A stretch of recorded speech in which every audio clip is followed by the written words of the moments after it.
अगर आप लोग कर रहे हैं एमएस सेट की तैयारी, जो दिसंबर में आपका पेपर होने वाला है, तो उसके लिए अनअकैडमी आप लोगों के लिए एक सीरीज लेके आई है जिसका नाम है रिवाइजोथॉन। जी हाँ, ये जो रिवाइजोथॉन सीरीज है ये 15 दिन की सीरीज है। इसके अंदर 1 दिसंबर से आपकी ये सीरीज शुरू होने वाली है।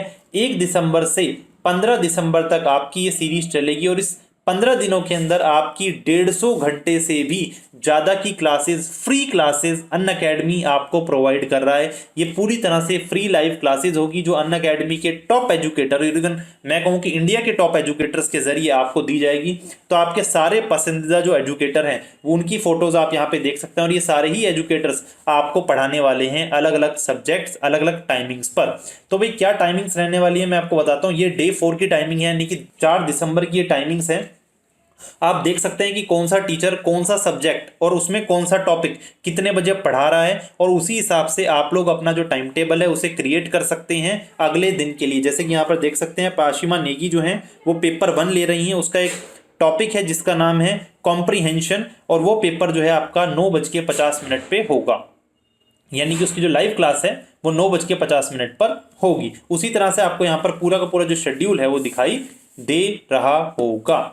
इसके अलावा एक जाते जाते बात मैं करना चाहूंगा कि भाई अनअकैडमी की जो फीस है वो हाइक होने वाली है। उसमें एक अलर्ट दिया जा रहा है अनअकैडमी की तरफ से कि आपकी फीस जो है वो हाई होने वाली है। तो अगर आप लोग किसी भी तरह का सब्सक्रिप्शन चाहते हैं, और खासकर अगर आपका टारगेट जीआरएफ है, आप लोग नेट यूजीसी एनटीए यूजीसी का पेपर देना चाहते हैं, तो उसके लिए 2021 का, तो उसके लिए बैचेस शुरू हो गई हैं 1 दिसंबर से। उसमें पूरा का पूरा डिटेल कोर्स है, अनलिमिटेड कोर्स है। अगर आप उसमें सब्सक्रिप्शन करना चाहते हैं तो अभी सही वक्त है, और अगर आप लोग अभी सब्सक्रिप्शन लेते हैं तो उसमें आपको 10% का डिस्काउंट भी दिया जा रहा है। अगर आप लोग इस कोड का इस्तेमाल करते हैं एनटीए नेट का, NTANET, इस कोड का इस्तेमाल करते हैं तो अभी 10% का डिस्काउंट है। उसके बाद अनअकैडमी पे इन सब कोर्सेज के रेट बढ़ने वाले हैं। तो भाई आपको देरी किस बात की है, आपको जाना है डिस्क्रिप्शन बॉक्स में, वहां पर आपको मिलेगा लिंक, और आप कर दीजिए अनअकैडमी पर enrol. Thank you very much.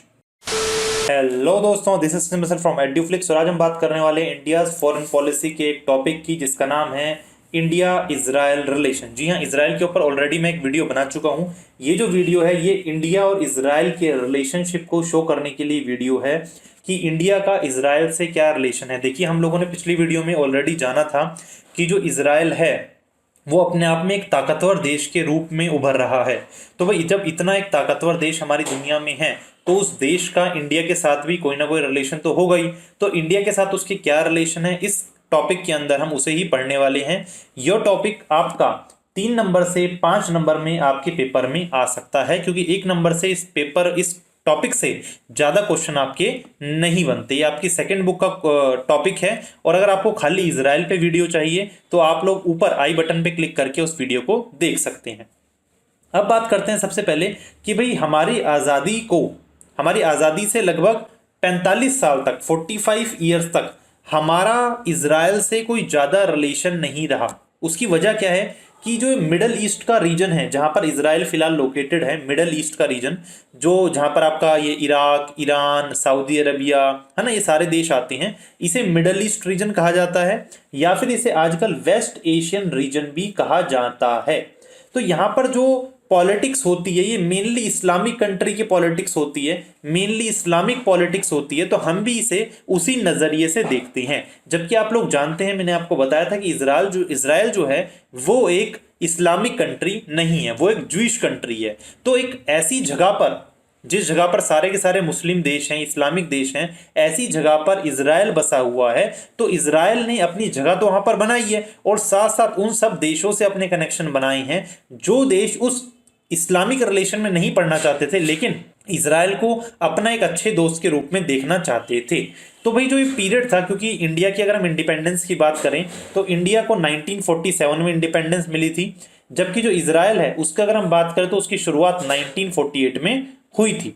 और ये दोनों के दोनों देश का आपस में, इंडिया और इजराइल का हिस्टोरिकल और कल्चरल टाइज तो हमेशा से थे, लेकिन जो फॉर्मली अगर हम बात करें दो देशों के बीच में जो आपस में फॉर्मल टाइज होते हैं वो शुरू हुए थे 1992 में, जब इजरायली एम्बेसी जो है वो इंडिया के अंदर स्टैब्लिश हुई थी 1992 के अंदर। तो दोनों देश के आपस में एक जो कह सकते हैं फॉर्मल जो रिलेशन है वो तैयार हो गए थे।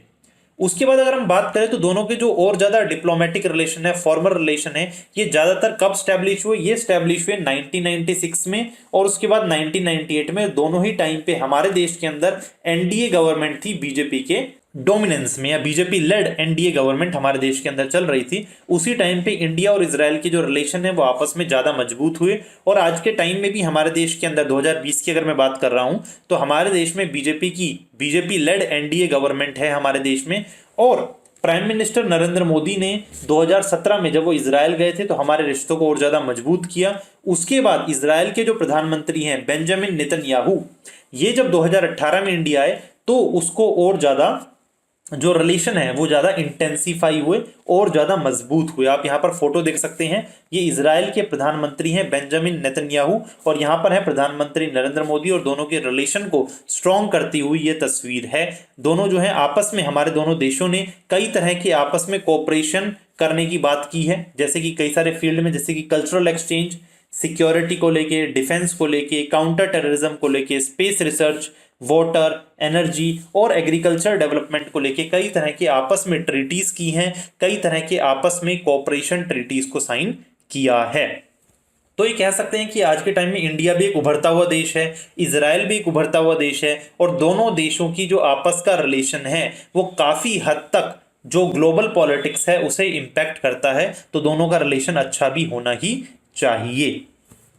तो आज की वीडियो में सिर्फ इतना ही। अगर आप लोगों का कोई डाउट है तो आप लोग मुझे कमेंट सेक्शन में पूछ सकते हैं, और आप लोग चाहते हैं कि किसी पर्टिकुलर टॉपिक पे मैं वीडियो बनाऊं तो प्लीज मुझे उसके बारे में बताइए। So thank you very much for watching this video. This was Sachin Bansal signing off.